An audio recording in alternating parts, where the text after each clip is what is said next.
Hereby, contrast again. And today, guys, I'm going to do another anime review. And the anime review is to SukaSuka episode 2 of SukaSuka.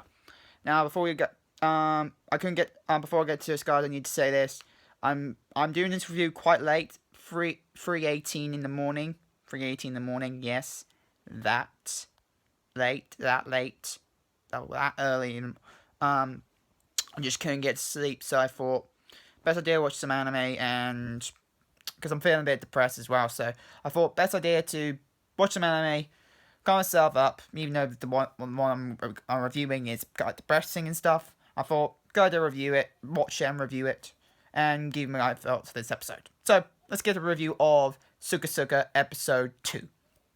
So guys, in this episode of SukaSuka, we got revealed that how these girls are the weapons, and how all these girls we see in the series are weapons, and what they are fairies. They are not really fairies, but they're fairies or humans that can pretty much wield these special weapons called drug.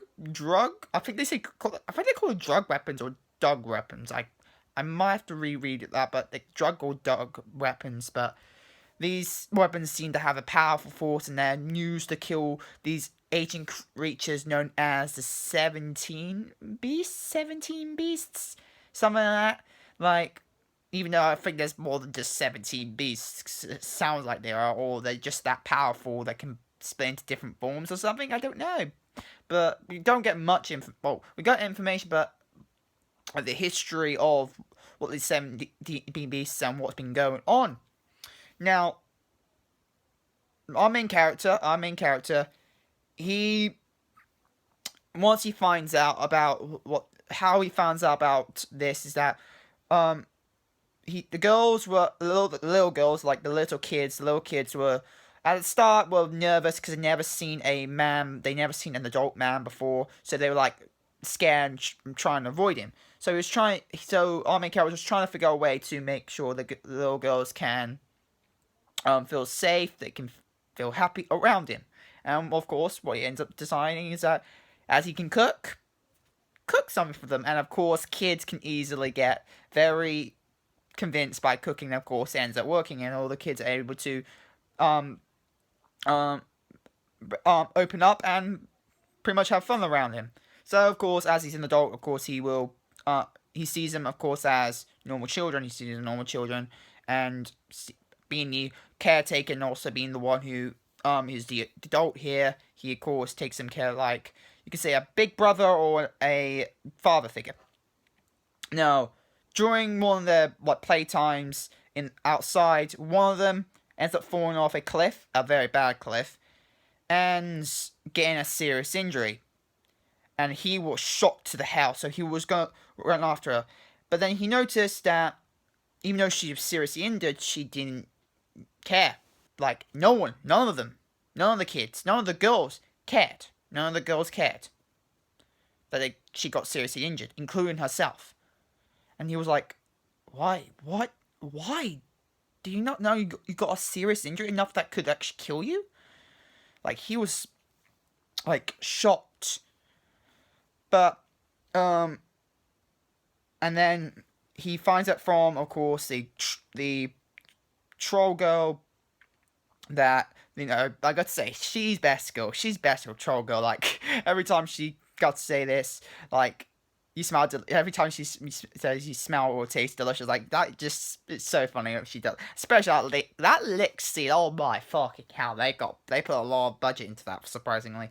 But yeah, that one was interesting, but yeah, she pretty much tells him why they're here, and we found out, and takes him to the underground cellar, which has a vault where they keep the weapons. Of course, the girls know their weapons, of course, so and that's how they're getting use of weapons, because they're the only. And we find out that the main she seems to have only 5 days to live.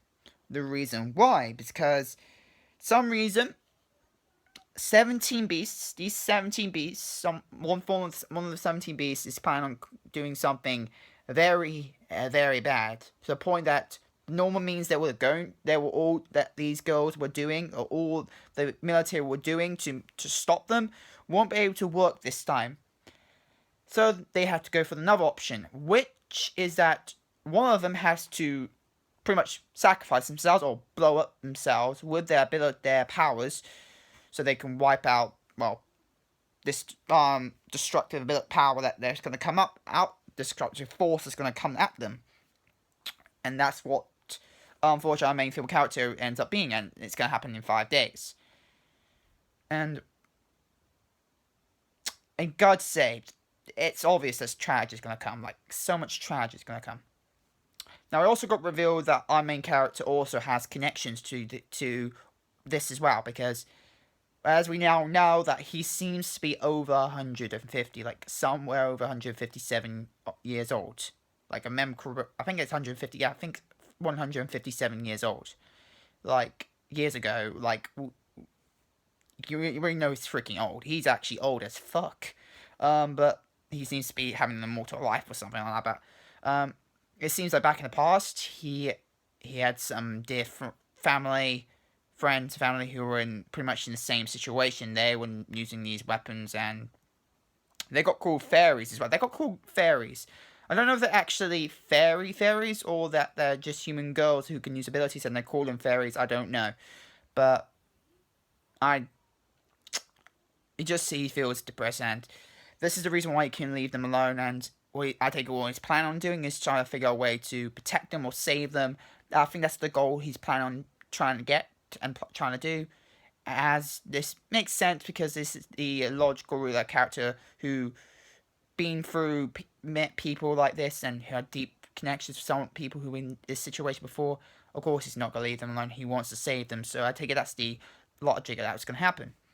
And yeah, and the main female character, she asks him for one last request for her, and that is to, well, the kiss, have a kiss from him. Of course, he sort of denies it, because of course he knows. I think we all know that he's going to try to figure out a way to save her so she won't try to blow herself up, and to make sure she can focus more better and not act like her usual self, to say. Pretty much he was teasing her a little bit. After she came back from a battle, it seems like both her and the Neko-looking girl.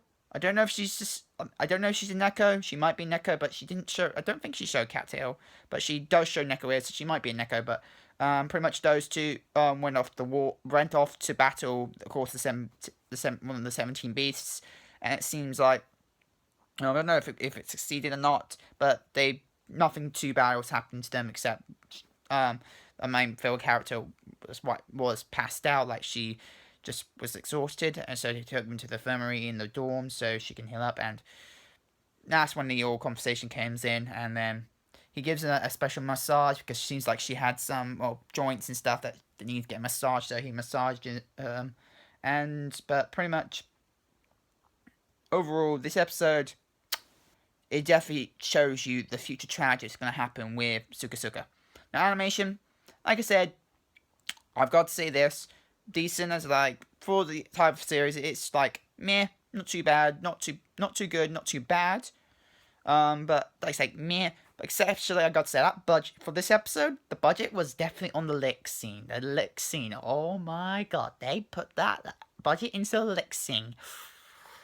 I got to be appreciated for that. But overall, the animation was meh.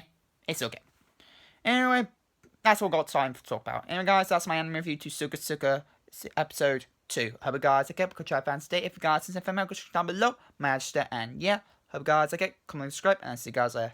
Bye, guys.